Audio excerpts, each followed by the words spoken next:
Hi, this is Rachel Maresca from Celebuzz, and we're here with Dave Hester from A&E's Storage Wars. So tell us, for those of us that don't know the premise of the show, can you explain and tell us how you got started in this? How I got started in the show or in the business? The business. Well, I got started in the business about 25 years ago. My father was had a truck parked in a storage facility and had noticed an auction sign. So he said, "Do you want to go along with me to a storage auction?" And I said, "Sure." So that time I was working a night job, and I went with him, bought a unit for about $500, made about 5 times my pay, and 2 weeks later I no longer had a job and was doing this full time. Oh my God, this is really cool here. So you guys are the #1 reality show on A&E. So what's that like for you? I think it's really kind of a compliment to be #1 in something that you've done all your life that just comes naturally. What do you think the fans love about it the most? Me? Yeah. And why is that? Because I'm a great guy. Run off with the amateurs, Barry. What is the most common misconception of you from the show that fans may have of you that you would like to, that you want to tell them?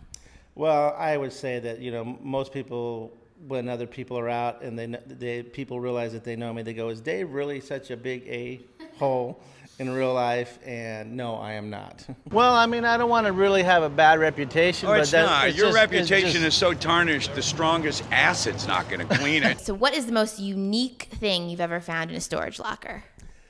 Unique would be, I found a full skeleton one time. It's not the most valuable, but it was definitely unique. And what did you do with that? Well, the first thing we had to do was take it to the coroner to make sure it wasn't a homicide. And after that was cleared, then we were actually able to go sell it. Okay. And what did you find out about it, though? I found out that people are really into skeletons. They're into skeletons and bones and feet and arms, and there's a big demand for it. And I found out that in the late 80s, the U.S. quit bringing them in from India because people were disappearing off the streets. And what about the most valuable thing that you found in a locker? The most valuable thing I ever found would be a painting by Jack Wilkinson Smith that I sold for $155,000. That'd probably bring between $600 to $700. Do you find that with the popularity of the show that it makes your business harder now that, more people want to do this? You kind of, tip people off into how amazing this can be, how successful it could be?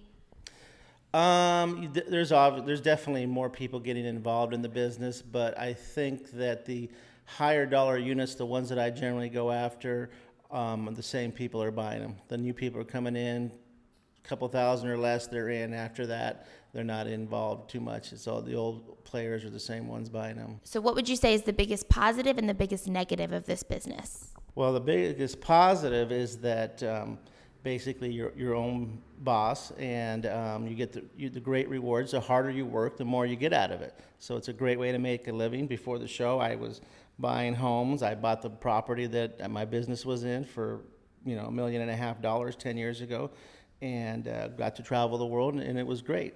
The downside of that is that you generally work 7 days a week, and there's nothing easy about this business. And do you feel that your profession is more rewarding maybe than others because of the day-to-day kind of, what you're getting out of it? It's exciting. You don't know what's going to be in there, and then you kind of know how to turn it around and make it into a profit.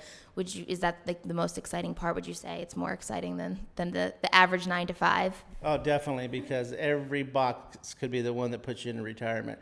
So you're constantly looking. It could be the score of the year, and that's what keeps you going. Once you've hit a few good ones, you're hooked for life. I was gonna say, what does that feel like to you when, like, the unknown, when you go in there? Kind of walk us through, like, the emotions of walking into that. Well, you could start to see signs of a good room, and then if the jackpot comes, it's just you get a little funny feeling. You're like, wow, I just got paid. That's great. Well, thank you, Dave, for stopping by. We really appreciate it. You can catch season 3 of Storage Wars starting June 5th on A&E. Thanks. Yeah.